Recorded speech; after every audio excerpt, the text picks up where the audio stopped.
మన రాజ్యాంగంలో ఆర్టికల్ 45 ఉంది కదా, అది మన పిల్లలకు దేశమిచ్చిన ఓ హామీ. దాని గురించి ఇప్పుడు చూద్దాం.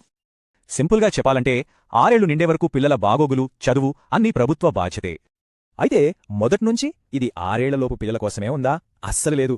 దాని వెనక ఓ పెద్ద కథే ఉంది.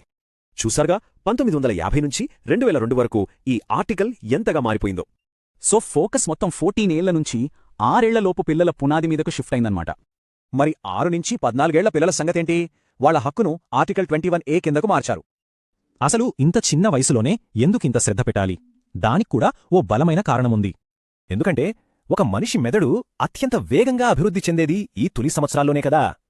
అంటే ఈ శ్రద్ధ పిల్లలకే కాదు, దేశ భవిష్యత్తు కూడా ఒక పెద్ద పెట్టుబడి లాంటిదన్నమాట. సరే, రాజ్యాంగంలో ఈ మాట చెప్పారు, బానే ఉంది. మరి ఆచరణలో ఏం జరుగుతోంది? ఇలా అంగన్వాడీల నుంచి పోషణ అభియాన్ వరకు అన్నీ కలిసి పిల్లలకు అండగా నిలుస్తున్నాయి. అయితే ఆర్టికల్ 45 ఒక్కటే పనిచేయదు. దీనికి తోడుగా మరో ముఖ్యమైన భాగస్వామి ఉంది. ఇక్కడే ఉంది అసలు విషయం.